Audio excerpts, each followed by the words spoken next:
Hello and welcome back to the game number 14 of Masters of the Chessboard. In this series we are going through the book Masters of the Chessboard by the famous Richard Reti, looking at each of the games one at a time and looking at Reti's analysis of these games.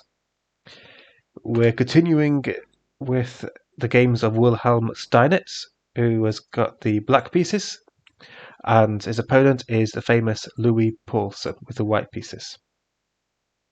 The game starts off with e4, e5, knight f3, knight c6, and now knight c3. And Reti offers a bit of analysis to this knight c3 move. So far we've seen bishop c5, and we've seen d4, and he's talked a little bit about bishop b5, although we haven't seen bishop b5 yet. Now he says that with white's second move, knight f3, white is threatening to take on this e5 pawn, and black defends this pawn with knight c6. So to continue with white's plan, bishop b5 is the most consistent continuation, because we're now threatening to take on c6 and then take on e5. Although that doesn't quite work because of a tactical complication, which we will see in a later game.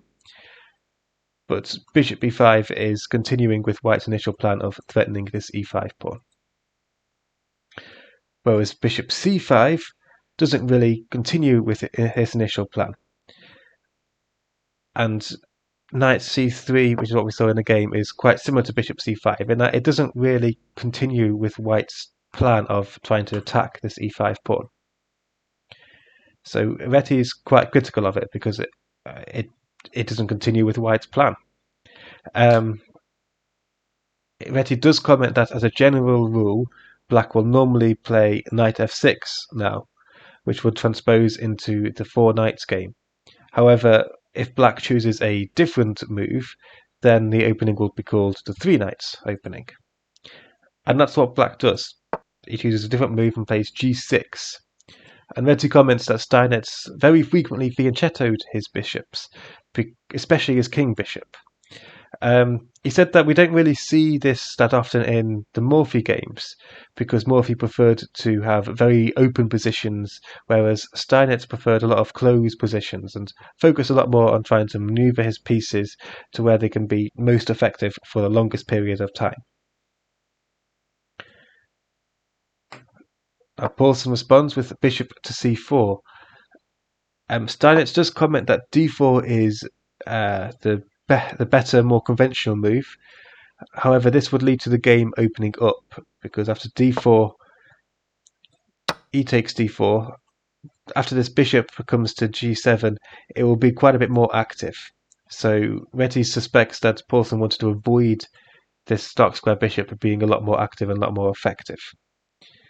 However, after knight d5 and bishop g7, bishop g5, it's quite difficult for black to really know how to respond. If after something like f6, bishop f4, white's attacking the c7 pawn. If black was to respond knight g to e7, then we might see knight takes d4. After bishop takes d4, queen takes d4. Then again we're a bit stuck, because if knight takes here, there'd be a mate, with a knight covering these two squares and the bishop covering the rest of the diagonal. So the only real option is to bring this knight back, but even then, after knight takes d4, bishop can take back and things, but this will just hang a pawn. So d4 is definitely the more critical try, and definitely puts black in a bit more of an awkward situation. However, Paulsen wanted to avoid playing d4 and instead played bishop to c4, because he didn't want this bishop to be too active. Steinitz continues with bishop to g7. We see d3, d6, bishop to g5 attacking the queen, queen moves d7, and now a3. A3 is so after knight a5 the bishop can retreat to a2 instead of it being traded off. We now see h6, bishop h4 and g5. And Reti comments that this g pawn push looks like it weakens black's position and looks like something you might see in an amateur game almost. However, it's actually part of a wider plan of Steinitz's. Steinitz is hoping to castle queenside, and he may have some potential pawn pushes in the future. That's Steinitz's long-term plan. So he doesn't mind playing g5 at this point. So Paulsen responds with bishop to g3, and now we see knight to e7. So Steinitz wants to play, he doesn't want to play knight f5, he wants to play f5.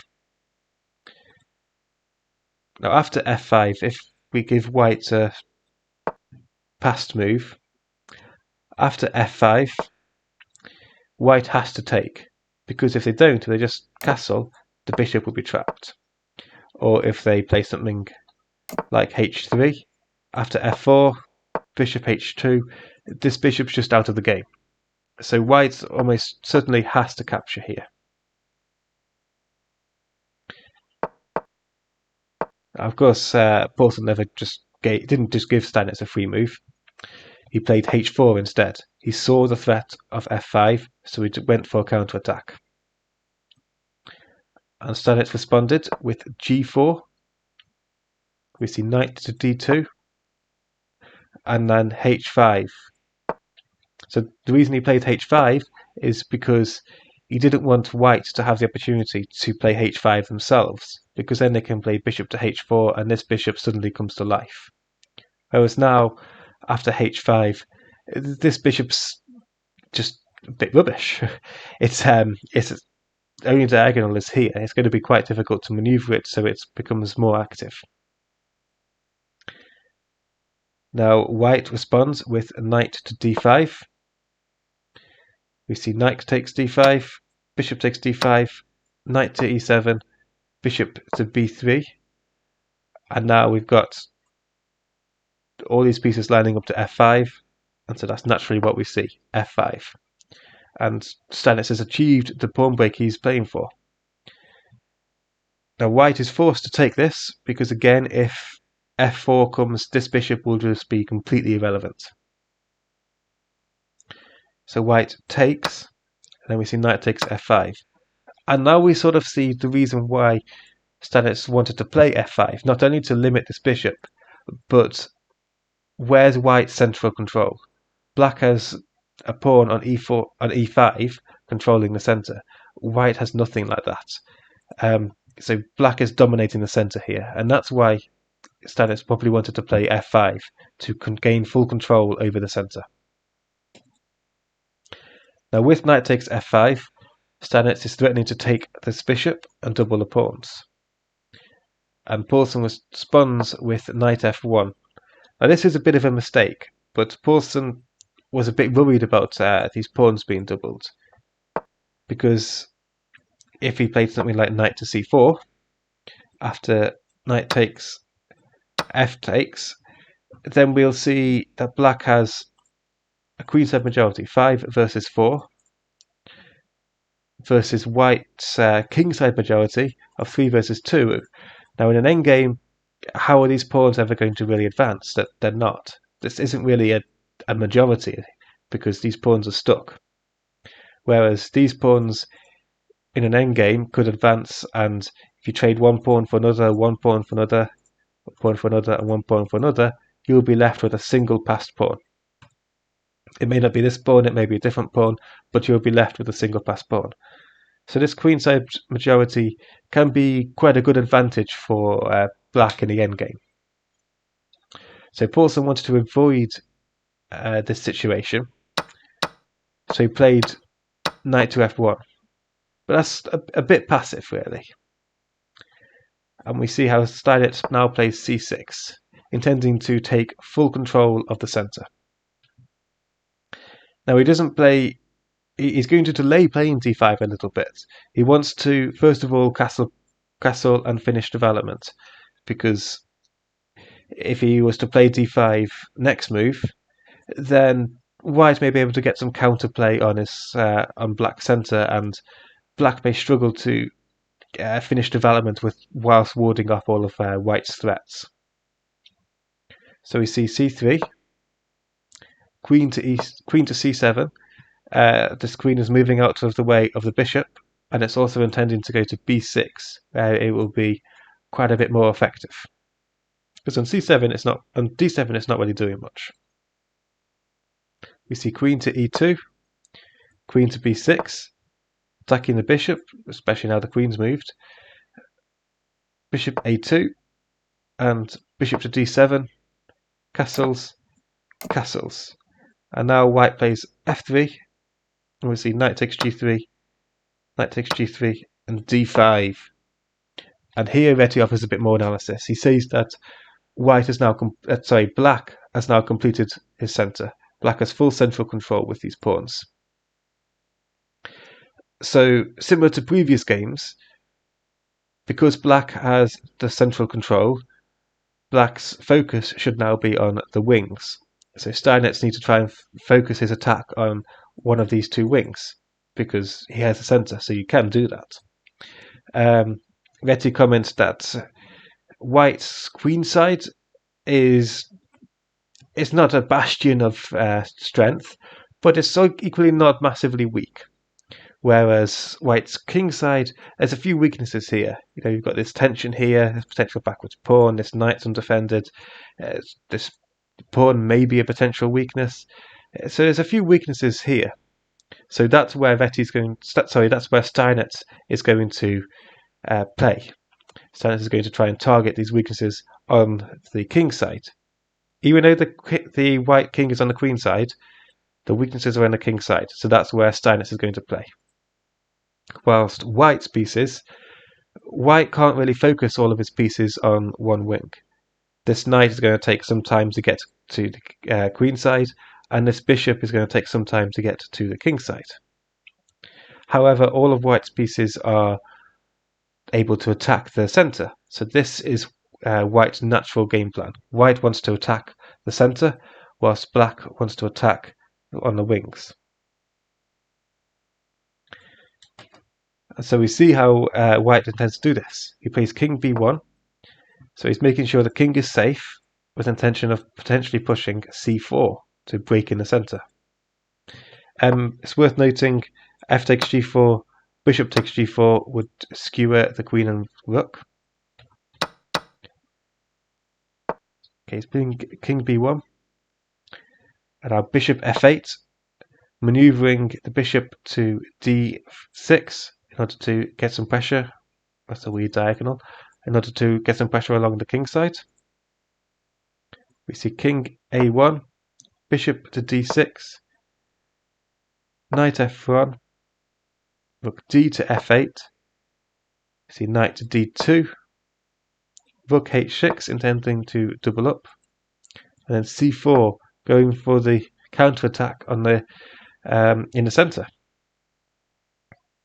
Here we see bishop to e6 defending the pawn. Now knight to b3. And so knight b3 is threatening c5, the c5 push. So if Steinitz did continue with rook h to f6, a natural move doubling the rooks, then we'd see c5. Because after bishop takes c5, knight takes c5, queen takes c5, we'd have queen takes e5. And you can see how white is starting to succeed in their plan of attacking this centre. Whereas black isn't really doing much on the wings. So Steinitz wants to avoid this. So he takes on f3 first, g takes f3, and then bishop to c7, preventing the threat of c5. We see knight to d2, rook h to f6, doubling up the rooks, rook to c1. So now he's threatening c takes d4, because after c takes d4, queen takes e5 is an option, because the rook will be pinning the bishop to the king. As a quick example, take, take, take because the bishop can't take back because it's pinned.